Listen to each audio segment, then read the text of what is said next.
पृथ्वी और पृथ्वी से ऊपर विभिन्न वायुमंडल की कौन कौन सी परतें होती है। क्षोभ मंडल, समताप मंडल, ओजोन मंडल, मध्य मंडल, आयन मंडल क्या होते हैं, इसमें क्या पाया जाता है, वहाँ का ताप कितना होता है, ये क्या करती है, किस प्रकार इनकी भूमिका मानव जीवन के लिए होती है, इन सभी प्रश्नों को आज के हम वीडियो में सम्मिलित करेंगे। मैं हूं बलवंत भंडारी और आप देख रहे हैं मेरा YouTube channel Guru and Dev. Channel पर अगर पहली बार आए हैं तो सब्सक्राइब करना ना भूलें, नोटिफिकेशन बेल को ऑन कर दें ताकि आने वाले वीडियो की सूचना आपको मिलती रहे। वीडियो पसंद आए तो साथियों को जरूर बताएं। आइए हम देखते हैं इन विभिन्न प्रश्नों को। साथ ही आज के इस वीडियो के डिस्क्रिप्शन में आपको एक लिंक मिलेगी जहां जाकर आप एक ऑनलाइन टेस्ट दे सकते हैं ताकि इस टॉपिक से रिलेटेड सारे MCQ छोटे छोटे ऑब्जेक्टिव प्रश्न आप सीख सकें। आइए हम समझने का प्रयास करते हैं कि पृथ्वी का वातावरण क्या है और कौन कौन से इसके मंडल हैं। तो ये जो पृथ्वी है, यहाँ पर सबसे पहला मंडल आता है क्षोभ मंडल। जमीन से लगाकर यानी पृथ्वी सतह से लगाकर 12 किलोमीटर तक की ऊंचाई तक क्षोभ मंडल होता है। 0 से 12 किलोमीटर तक यानी पृथ्वी सतह से 12 किलोमीटर तक क्षोभ मंडल होता है। इस क्षोभ मंडल के अंदर विक्षोभ होते रहते हैं, बार बार विक्षोभ होते रहते हैं, इसीलिए इसे क्षोभ मंडल कहते हैं। इसके अंदर जल वाष्प और कार्बन डाइऑक्साइड की मात्रा पाई जाती है। ये अवरक्त विकिरण को अवशोषित करता है। क्षोभ मंडल अवरक्त विकिरण को अवशोषित करता रहता है। क्षोभ मंडल के ऊपर समताप मंडल होता है और ये पृथ्वी सतह से 12 से लगाकर 30 किलोमीटर ऊंचाई तक 12 से लगाकर 30 सतह से 12 से 30 किलोमीटर तक समताप मंडल होता है।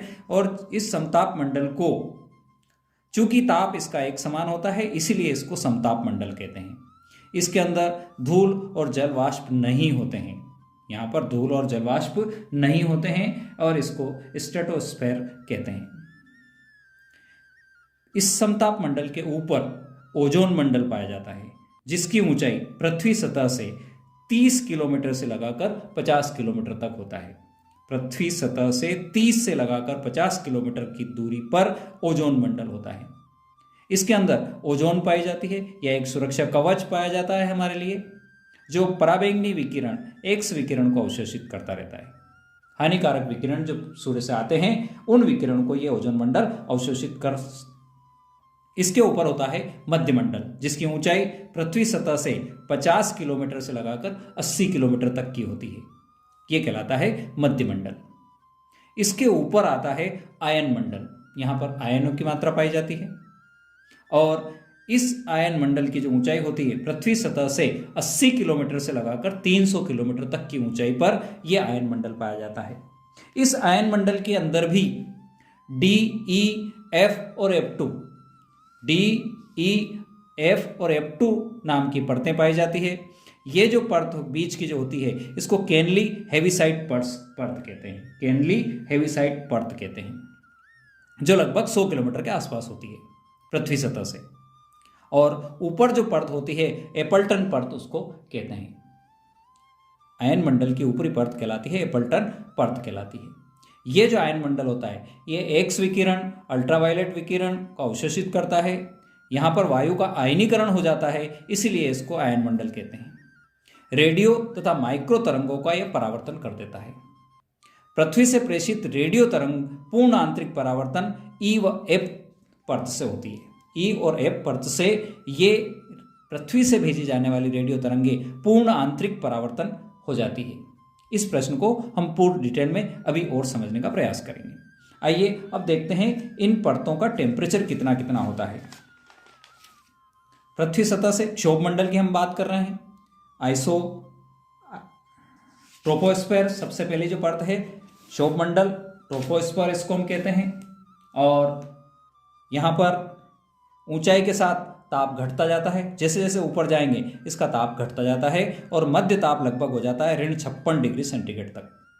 साथ ही वायु का घनत्व घट के 1/10वां भाग रह जाता है। पृथ्वी के वायुमंडल का जो घनत्व है जो पृथ्वी पर होता है उसका इस परत में अधिकतम 1/10वां भाग रह जाता है। समताप मंडल, ताप इसमें समताप मंडल में हमने पहले ही कहा है स्ट्रेटोस्फीयर, यहाँ पर ताप समान रहता है, यानी ताप में यहाँ पर कोई परिवर्तन नहीं होता है। इसके ऊपर आता है ओजोन मंडल, ओजोन स्फीयर। ऊंचाई के साथ ताप फिर बढ़ना शुरू हो जाता है और -56 से लगाकर 7 डिग्री सेंटीग्रेड तक ये टेम्परेचर बढ़ता जाता है। -56 से लगाकर 7 डिग्री सेंटीग्रेड तक ये टेम्परेचर हो जाता है। वायु का घनत्व पृथ्वी के घनत्व का 1/100वां भाग रह जाता है। पृथ्वी के वायु के घनत्व का 1/100वां भाग यहाँ पर रह जाता है। फिर आता है मध्यमंडल, मेसोस्फीयर। ऊंचाई के साथ ताप घटता है और लगभग -90 डिग्री सेंटीग्रेड तक हो जाता है। यहाँ पर घनत्व 1/10⁵ गुना रह जाता है। पृथ्वी के वायुमंडल के घनत्व जो पृथ्वी सतह पर है उसका 1/10⁵ गुना रह जाता है। इसके ऊपर जो आयन मंडल है, आयनोस्फीयर, इसमें जो परतें होती हैं DE, F1 और F2 परत, यहाँ पर ताप -90 डिग्री सेंटीग्रेड से बढ़कर 423 डिग्री सेंटीग्रेड तक पहुँच जाता है। यहाँ पर घनत्व, वायु का जो घनत्व है 1/10⁻10 गुना तक कम हो जाता है। ये बात करी थी हमने इन विभिन्न मंडल के टेम्परेचर की। अब बात करते हैं हम आयन मंडल की रेडियो प्रसारण में क्या भूमिका है। आयन मंडल में रेडियो प्रसारण की, जो रेडियो प्रसारण होता है उसमें आयन मंडल का क्या है role of ionosphere transmission of radio waves. हमने कहा कि आयन मंडल की जो परत होती है वो ई परत मुख्य रूप से इसमें रोल अदा करती है।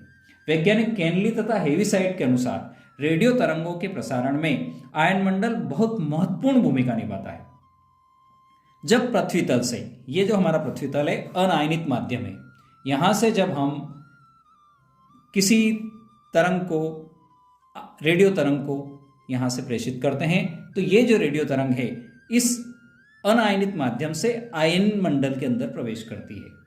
और ये जब आयन मंडल के अंदर प्रवेश करती है तो उसके अंदर उपस्थित मुक्त इलेक्ट्रॉन, यहाँ जो फ्री इलेक्ट्रॉन्स उपस्थित हैं तथा धन आयनों के कारण धाराएं उत्पन्न होने लगती है।